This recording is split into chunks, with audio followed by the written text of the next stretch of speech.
update. I hope you are doing great today. In today's BTC daily update, as usual, we will be analyzing the BTC daily time frame, 4-hour time frame, 1-hour time frame, and weekly time frame. So stick around to the end of the video because things will get very, very interesting. And as always, like, share, subscribe. It means a lot if you can help the channel grow. With that being said, let's jump straight to the charts and see what's happening with BTC. As always, I'm going to start with the daily time frame and then move to the other time frames. Now, so let's start. In yesterday's previous BTC daily update, I told you guys that we were still bearish on the daily for at least 7 more days. And the 4-hour was bearish and the 1-hour was bearish. And I told you that the most likely scenario is for BTC to fill that 57 CME gap. All right. And behold, we have filled the CME gap. Okay. Now, I also told you that if we close a daily candle under the heartline of the channel, then most likely we're going to head towards 48 to 50K region, that region over there. And we did close the heartline. We did close that daily candle. Yesterday's daily candle, we closed it around 58K under the heartline of the channel. And then the following candle basically went all the way down to 49K exactly. So that's the region and the area that we spoke about basically. And basically the big question now is what's next for Bitcoin. Now, a couple of things. On the daily time frame, like I said, unfortunately, we still have around 7 days of bearishness, okay? Or now 6, if I'm not mistaken. So what we need right now in order to, invalidate the downside is consolidation. What we need is this. All of this is good for us, all right? Consolidation, especially above the bottom of the channel. Like, we don't want to lose the bottom of the channel, okay? That would be very, very bad. So that's number one. Number two, there's a good news, obviously, even though that we're still bearish on the daily, as you can see here. We are bearish under the daily EMAs, and I told you before, guys, that the only way to flip bullish on the daily is to reclaim the daily EMAs and the 4-hour EMAs at least. If we don't do that, we will remain bearish on the daily. But the good news is that if we go to the CME futures chart, is we can see now that there's another gap, which is right here. Okay, this is another CME gap, so I'm gonna just put it for clarification so you guys can see it. And let's change its color. Let's make it blue. So there is another CME gap, which is between 62 and 59. So again, these gaps tend to be filled a lot. So this gap was filled already, as you can see here. Price went and filled that gap, but now we have a gap between 59 and 62. So there's a very, very, very high chance for that gap to be filled. All right, so for Bitcoin to go and fill that gap, and even though we might go fill that gap, that CME gap, it's still not enough for us on the daily as of today to become bullish. The reason being is that the daily EMAs currently are sitting around 63K almost. Now, granted, these will move down. So hopefully what we want to see over the next couple of days for Bitcoin is we want to see at least consolidation or some type of bullish move to the upside. And we want to see these coming down like that. And basically after that, we need to see BTC going to that 62K CME gap, filling it and claiming the EMAs and basically starting to hold them as support and then continue to the upside. That's what we want to see for bullish scenario. We want to see consolidation. We want to see a reclaim of the daily EMAs, a reclaim of the 4-hour EMAs, and hopefully a fill of that CME gap, which I believe there's a very, very high chance that that gap will be filled. All right, I think that that CME gap will be filled on Bitcoin. So another question that I'm getting, obviously, before I go to the other time frames, is this the end for Bitcoin? Are we over? As you are well aware, I'm not gonna say it's over for BTC until we get a weekly bearish cross on the 1830 EMAs. After that, I'll probably turn bearish, at least over a long period of time, let's say months of bearishness. But I don't really think that this is a quote-unquote bear market if that happens. So if we do lose the weekly EMAs, or we do continue in a bearish downtrend over a couple of months, I don't think that this is quote-unquote a bear market. For me, a bear market will come in the form of basically losing key levels of support, and and for me, the most key level right now is the 40K region. Right, that's the super key level. Now, if we do head towards that 40K region, as I said in my previous updates, most likely it's going to be, well, you want to call it a mini bear market, you could do that. You could call it a mini bear market. But as of today, I still haven't seen anything that will tell me that we are in a bear market, especially on the weekly. Like the weekly still hasn't given me any signals that we are in a bear market. So that is it for the daily time frame analysis. Let's go to the 4-hour time frame. So the 4-hour time frame most likely is heading up. I mean, we are way below the daily, way below the 4-hour EMAs. We have a lot of liquidity to the upside, so most likely we're probably going to head up. But just be very careful because there's still no clear signs on the 4-hour of a bullish structure shift. So we're still under the 4-hour EMAs. We just have one big candle, 3K candle, which most likely is a short squeeze. So we need structure to be forming here over the next couple of hours to try to analyze the next move. Personally, my personal opinion is the best case scenario here will be at least some type of a chop, okay? And then after that, we check the charts again.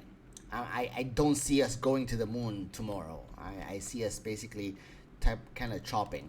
Something very similar to, let's say, where is it? Something very similar to this, or this at least. A chop, okay? Oh, this is currently not in the cards yet. As you can see here, we just have one 4-hour candle of data. Whereas here we had, at least 6 4-hour candles of data. And again, what we need on the 4-hour, what we need on the daily is consolidation, especially above the bottom of the channel, to try to invalidate the bearish downside, because the daily time frame is technically still bearish. So the daily time frame is still signaling downside. It's not signaling upside. And we, as I said earlier, even though we are around 50 to 60% done with the downside, there's still 50 to 60% remaining on that downside. So what we need as bulls is we need to see consolidation over the next couple of days in order to invalidate. This is called the consolidation rule in technical analysis, or at least my technical analysis. And that just basically states, if you have a trend which is either up or down, if you see consolidation, even though the indicators are signaling up or down, that just literally means like it's a telltale sign that the reverse will happen. So if your indicators are telling you that you're going to go up and you see consolidation rather than going up, then this is a warning sign to move aside, because the market is probably going to shift into a bearish structure very, very soon. And the opposite is true. If you are going down and you start to see consolidation similar to this or to this or to this, that just means the market is most likely entering a shift in trend and it's probably going to pump soon. So that's what we're looking for on the daily. That's what we're looking for on the 4-hour.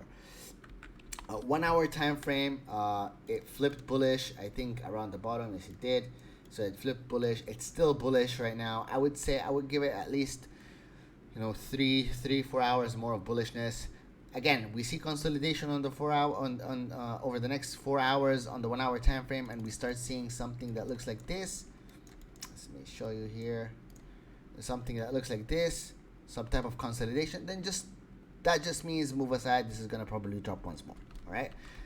Probably to form some type of choppy situation before a real move, either to the upside or to the downside.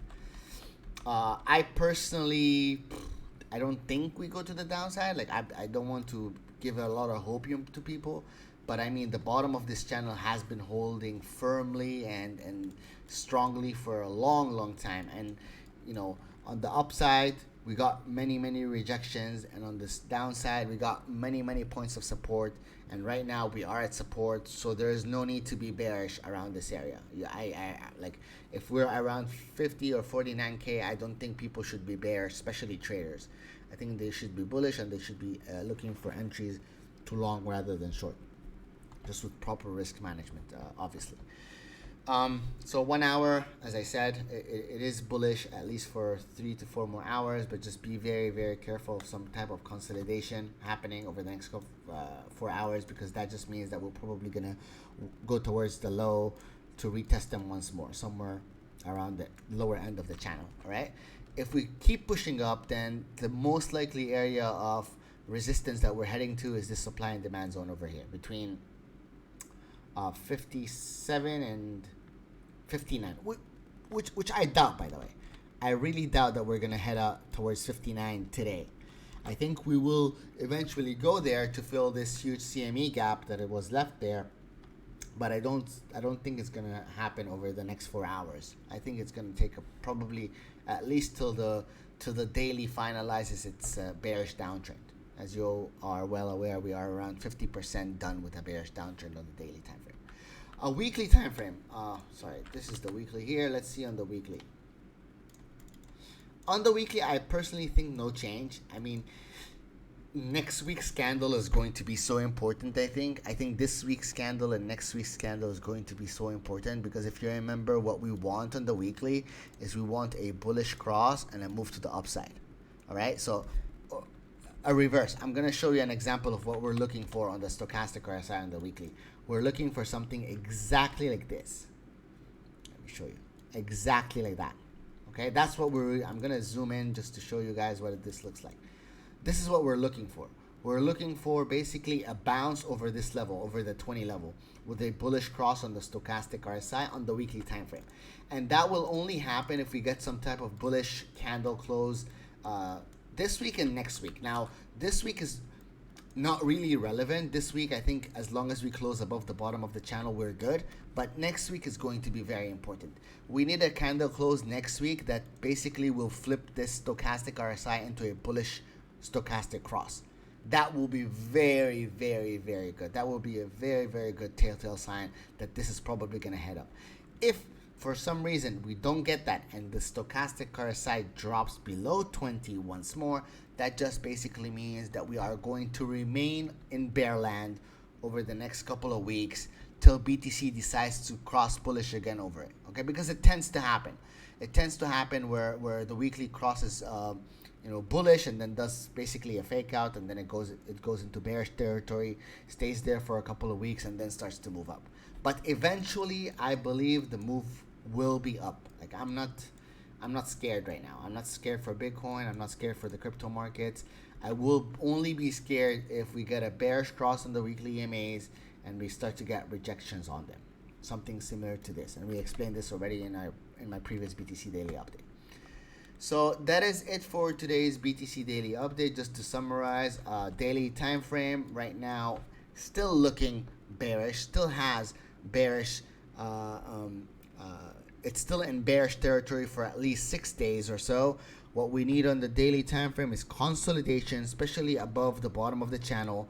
That will be very, very good sign. We have a good sign as well that there is a huge CME gap left around 62K. So really, really expect that to be tapped. Like, I really think that will be filled for sure.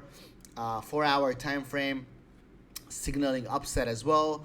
1 hour time frame, I believe most likely there will be another drop towards the lows one more time, which is around this area between 50 and 52 before some type of move or decisive move. Weekly time frame, we're waiting for next week's candle, but I'm very optimistic on the weekly. I'm still not bearish on the weekly. I haven't seen anything bearish yet on the weekly time frame. And that is it for today's BTC Daily Update, guys. I hope you enjoyed it. As always, like, share, and subscribe. It means that if you can help the channel grow. And I will see you again next time. Bye-bye.